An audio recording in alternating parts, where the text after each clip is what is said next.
இல்லை. இன்றைக்கு நம்ம ஸ்கூலில் எங்களோட பிள்ளைகளை கொண்டு விடுறோம்னா எங்களை வீட்டில் சந்தோஷமாக இருக்கிற அவன் வருங்காலம் வாழ வேண்டியவர்கள் அவனுடைய சொந்த காலில் பாருங்கள் அவருடைய பாருங்கள் எந்த பாதிப்பு இல்லாமல் வீட்டில் வாழணும் விட அவங்களுக்கு ஒரு பாடசாலையில் விடுறோம். ஏன்னா அவங்கள வருங்காலத்தை நிகழ்காலத்தில் அவர் தாய் தந்தையர் தீர்மானிக்கிறார்கள். அப்படி பாருங்கள் அவர் விட்ட உடனே அவர் படித்த உடனே அவர்கள் பாருங்கள் தாய் தந்தை இருக்க மாட்டார்கள். அவர்களுக்குள்ளே பாருங்கள் படித்த அந்த படிப்பும் அவர்களுக்கு அது படிப்பை கொண்டு வழி நடத்தக்கூடிய ஞானமும் தான் நாங்கள் கொடுக்கலாம். மற்றது எதுவும் இருக்காது இந்த பூமியில். அப்போ அவர் கொடுத்தோடனே வருங்காலத்தில் அவன் பாருங்கள் எங்கள் அப்பா படிப்பிச்சதால் நான் நல்லா இருக்கேன் அப்படி சாப்பிட்டு தண்டு வண்டி காரெல்லாம் ஓடி நல்லா இருப்பான். அதை படிக்காதவர்கள் என்னைவார்கள். இப்போ நான் பாருங்கள் நான் படிப்பிக்கிறேன். இதை படிக்காதவர் வருங்காலத்தில் இப்போ சுவர் இல்லை.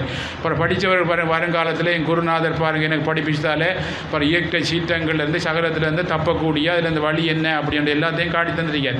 அப்போ அது மாதிரி பாருங்கள் எல்லாருக்கும் அதை படித்து போனோடனே வருங்காலத்தில் நம்ம எப்படி வரப்போகிற பாருங்கள் துன்பங்கள் வேதனைகளை ஹேண்டில் பண்ணி அதை கொண்டு பாருங்கள் அது எவ்வளோ துன்பங்கள் வந்தாலும் அதை பொறுமை சகிப்புத்தன்மையோட அந்த சக்தியை எதிர்த்து வாழக்கூடிய மனசக்தி எங்களுக்கு தேவை.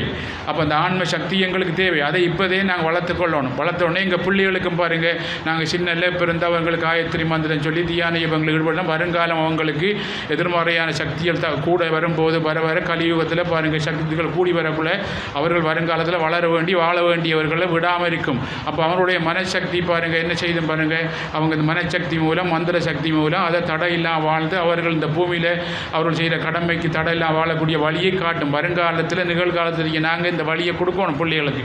நாங்கள் அந்த பக்கம் அவங்கள விடுறதில்லை.